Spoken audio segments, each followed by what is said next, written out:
గంటలకి ఎస్బీఐ స్ట్రీట్లో దాదాపు 6 లక్షలు ఎత్తుకొని వెళ్ళారు దుండగులు.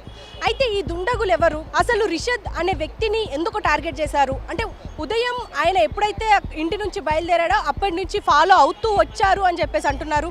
మరి ఎప్పటి నుంచి ఫాలో అవుతున్నారు, తెలిసిన వాళ్ళేనా లేకపోతే ఇతర వేరే వాళ్ళ అనేది కూడా తెలియాల్సింది ఉంది. ఎందుకంటే ఇది మెయిన్ బ్రాంచ్, ఎక్కువగా సెక్యూరిటీ ఉండే బ్రాంచ్ అని చెప్పేసి మనందరికీ తెలిసిందే. అయినా కూడా ఇక్కడ సెక్యూరిటీ లోపించింది అని అయితే చాలా క్లియర్గా తెలుస్తుంది. ఎందుకంటే మనం పొద్దున ఈరోజు ఉదయం 7 గంటలకు ఏదైతే జరిగిందో ఆ సమయంలో మాత్రం పూర్తిగా ఈ ప్రాంతాన్ని కూడా అంటే చూడొచ్చు. ఈ రిషద్ 7 గంటలకి ఇక్కడ 6 లక్షలు తీసుకొని డిపాజిట్ చేయడానికి వచ్చారు. అయితే చేసి వెళ్ళాలి అని అనుకున్న సమయంలోనే సడన్గా వెనుక నుంచి వచ్చి 2 వ్యక్తులు డైరెక్ట్గా అతని కాలికి గాయం చేసి అంటే గన్తో కాల్చి పూర్తిగా అతని దగ్గర ఉన్న బ్యాగుని ఎత్తుకొని పారిపోయారు. అయితే ఈ రిషద్ ఎవరు అనేది మాత్రం అంటే ఆయన బిజినెస్ చేస్తున్నారు అని చెప్పేసి అంటున్నారు. అయితే ఇక్కడ కూడా మనకు ఈ ఏరియా వ్యక్తి ఉన్నారు. అన్న మీ పేరు? ఫిరోజ్ మేడం. ఫిరోజ్ గారు, మీరు ఎప్పటి నుంచి ఉంటున్నారు ఇక్కడ, వ్యాపారం చేస్తుంటారా?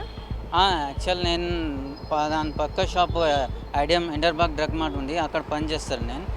నాకు కూడా తెలీదు. మార్నింగ్ నేను యాక్చువల్ షాప్ 8:45కి ఓపెన్ అవుతుంది. నేను ఈరోజు కొంచెం 9కి వచ్చిన ఇన్సిడెంట్ జరిగింది. అంటే ఇన్సిడెంట్ జరిగింది, ఓకే, 6 లక్షలు ఎత్తుకొని వెళ్ళిపోయారు. అంటే ఇక్కడ ఎవరన్నా సెక్యూరిటీ ఎవరైనా కనిపించారా లేకపోతే జనరల్గా ఇక్కడ ఉండాలి, మరి ఈ రోజు ఏమయ్యింది అనుకుంటున్నారు? జనరల్గా ఉంటాయి మేడం. మార్నింగ్ టైంలో ఎవరు ఉండరు మేడం. ఇక్కడ సెక్యూరిటీ గార్డ్ పెట్టాలే కదా. మార్నింగ్ టైం ఎవరు ఉండరు, నైట్ టైం నాకు తెలీదు. మార్నింగ్ టైం అయితే నేను డైలీ చూస్తున్నా కదా, సెక్యూరిటీ గార్డ్ ఎవరు ఉండరు. సీసీ కెమెరా కూడా అంత లేదు మేడం. అది చాలా కేర్లెస్. ఎస్బీఐ వాళ్ళు కొంచెం చూడాలి. సెంట్రల్ బ్యాంక్ ఉంది కదా, సీసీ కెమెరా లేకపోతే సెక్యూరిటీ గార్డ్ ఏటీఎం దగ్గర పెట్టాలి కదా మనం. వాళ్ళు చూడాలి ప్రతి ఏటీఎం. ఎందుకంటే ఇప్పుడు మీ బ్యాంక్ ఎవరైనా డబ్బులు వాళ్ళు బ్యాంక్లో పడతా లేకపోతే డిపాజిట్ చేయడానికి కోసం వస్తారు. సెక్యూరిటీ లేకపోతే మనం మళ్ళీ కెమెరా, సీసీ కెమెరా. ఇంకొకటి ఏం విషయం అంటే అందులో మెషిన్స్ కూడా కొన్ని మెషిన్స్ ఉంటాయి మేడం, ఏటీఎంస్ మెషిన్స్ ఉంది. అది కూడా ఒక్కొక్కసారి పని చేయడం, డిపాజిట్ చేయడం లేకపోతే నాకు కూడా ఎస్బీఐలో అకౌంట్ ఉంది. నేను 2 సార్లు ట్రై చేసిన, డబ్బులు లేదు. ఇప్పుడు ఇక్కడ ఏం చేయాలి అంటారంటే ఇప్పుడు జనరల్గా ఈ రోజు ఇన్సిడెంట్ అయింది అంటే అదృష్టం కొద్దీ ఆయన ప్రాణాలు పోలేదు, కానీ అలాంటివి మళ్ళీ జరగద్దు అంటే ఇక్కడ ఎస్బీఐ వాళ్ళు కావచ్చు, ఇక్కడ పోలీసు వాళ్ళు వచ్చి ఏం చేయాలంటారు? మెయిన్ సెక్యూరిటీ గార్డ్ పెట్టాలి మేడం. సెక్యూరిటీ గార్డ్ వాళ్ళ దగ్గర ఉంటే కొంచెం భయం ఉంటాయి వాళ్ళకి. ఎవరైనా థెఫ్ట్ వస్తారు కదా, వాళ్ళకి భయం ఉంటాయి. సెక్యూరిటీ గార్డ్ లేకపోతే వాళ్ళు ఎట్లానే ఏ ఏటీఎం దగ్గరైనా వాళ్ళు ఏం చేస్తారు, ఎట్లానే మనుషులకి పట్టుకొని వాళ్ళు డబ్బులు తీసుకొని వాళ్ళు వెళ్ళిపోతారు. మళ్ళీ పోలీస్ వాళ్ళు కూడా ఇబ్బంది అవుతుంది, జనాలు కూడా ఇబ్బంది అవుతాయి. ఇలా జరగకుంటే నెక్స్ట్ టైం ఇట్లా ఇన్సిడెంట్ జరగకుండా చూడాలంటే వాళ్ళు ఏం చేయాలి, మొత్తం ఉంటాయి కదా మనం పోలీస్ వాళ్ళు సెక్యూరిటీ ఉంచాలి. Main security. ఇంకొకటి సీసీ కెమెరాస్ ఉంటాయి కదా, అది పని చేస్తారా లేదా రెగ్యులర్ చూడాలి. రెగ్యులర్ అది మానిటరింగ్ ఎస్బీఐ వాళ్ళు రెగ్యులర్ మానిటరింగ్ చేస్తే ఇట్లా వాళ్ళకు ఇప్పుడు సీసీ కెమెరా మెయిన్ జరిగింది ఇన్సిడెంట్ ఎస్బీఐ ఏటీఎం దగ్గర.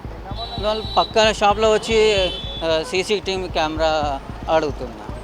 వాళ్ళ టీవీ కెమెరా ఎస్బీఐలో ఉంటే ఇట్లా పోలీస్ కూడా కొంచెం తొందర హెల్ప్ అవుతాయి కదా మనం క్రిమినల్స్ పట్టుకోవడానికి కోసం.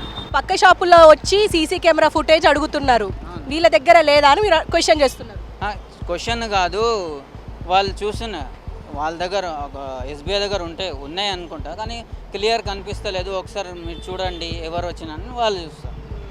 సో ఇది మొత్తానికి అంటే ఇక్కడ స్థానికులు కూడా చెప్తున్నది ఏంటంటే ఇక్కడ కొంచెం సెక్యూరిటీ లోపించింది అని అయితే చాలా క్లియర్గా తెలుస్తుంది. మాకు 8 గంటలకు తెలిసింది, కానీ రెగ్యులర్గా ఇక్కడ సెక్యూరిటీ అయితే మాకు ఎప్పుడు కనిపించలేదు ఉదయం పూట అని చెప్పేసి ఇక్కడ స్థానికుడు చెప్తున్నాడు. ఏదేమైనప్పటికీ ఈరోజు జరిగిన ఈ ఇన్సిడెంట్ ఏదైతే ఉందో రిషద్కి కాలికి గాయం అవ్వడంతో అదృష్టవశాత్తు ప్రాణం పోలేదు. కానీ ఇలాంటివి మళ్ళీ పునరావృతం కావద్దు అంటే ఖచ్చితంగా ఇక్కడ ఇప్పుడు అంటే సెక్యూరిటీ పెంచాల్సిన అవసరం ఉంది. అంటే అది ఎక్కడి నుంచో ఫాలో అవుతూ అంటే రిషద్ ఏ ఏరియా నుంచి వస్తున్నారు అంటే నాకు తెలిసి ఈ చుట్టుపక్కల ప్రాంతంలో నుంచే వచ్చి ఉండాలి.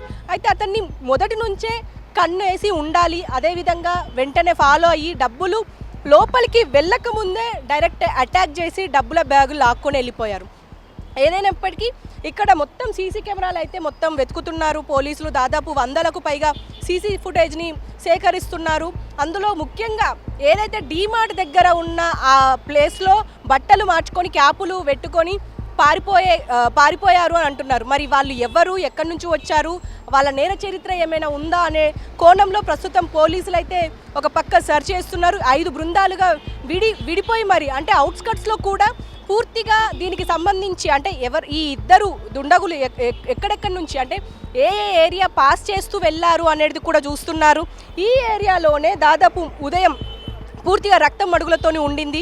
అంటే పూర్తిగా అంటే ఇలాంటివి మళ్ళీ పునరావృతం కావద్దు అనేది ఆశించాలి. ఎందుకు అనంటే ఇలాంటి అంటే ఒక రద్దీ ప్లేస్, ఉదయం వచ్చినా సాయంత్రం వచ్చినా మినిమం ఇక్కడ జనాలు ఉంటారు.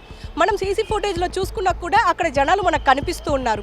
మరి ఆ సమయంలో డైరెక్ట్గా వచ్చి బ్యాగ్ లాక్కొని మరి వాళ్ళకి గన్స్ ఎక్కడి నుంచి వచ్చాయనేది కూడా చూడాల్సిన పరిస్థితి ఉంది. ఎందుకంటే ఇప్పుడు ఈ మధ్య మనం చూస్తూనే ఉన్నాము, ఈ గన్ కల్చర్ పెరిగిపోయింది. అందులో ఈ ఇద్దరు వ్యక్తులు మరి కారులో కూడా రాలేదు, బైక్ పైన వచ్చారు. బైక్ పైన వచ్చి మరి వాళ్ళకు ఆ గన్ ఎక్కడి నుంచి వచ్చింది, ఆ గన్ను అంటే ఎక్కడ కొన్నారు, ఎక్కడి నుంచి తీసుకొచ్చి మరి ఎక్కడి నుంచి ఫాలో అయ్యి ఇక్కడ డైరెక్ట్గా కాల్చి మరి ఎక్కడికి పారిపోయారు, ఏదైనా ప్రైవేట్ వెహికల్ ఎక్కి వెళ్ళారా? ఎందుకంటే బండిని కూడా అక్కడే ఆ ప్రాంతంలో ఎక్కడైతే డీమార్ట్ దగ్గర బట్టలు మార్చుకున్నారో అక్కడే ఆ వెహికల్ని వదిలేసి వెళ్ళిపోయారు అని అంటున్నారు. మరి అక్కడి నుంచి ఎటు వెళ్ళారు, ఏదైనా వెహికల్ ఎక్కారా, లేకపోతే కాచిగూడ సైడ్ వెళ్ళి అక్కడ ట్రైన్ ఎక్కారా అనేది మాత్రం తెలియాల్సింది ఉంది. ప్రస్తుతం పోలీసులు మాత్రం గాలింపు చర్యలు ముమ్మరం చేశారనే చెప్పాలి. దాదాపు 5 టీములుగా విడిపోయి మరి ఇప్పుడు పూర్తిగా ఎవరైతే ఆ ఇద్దరు దుండగులు ఉన్నారో వాళ్ళని వెతికే పనిలో ఉన్నారు. కెమెరామెన్ నీరజ్తో హారిక, హైదరాబాద్.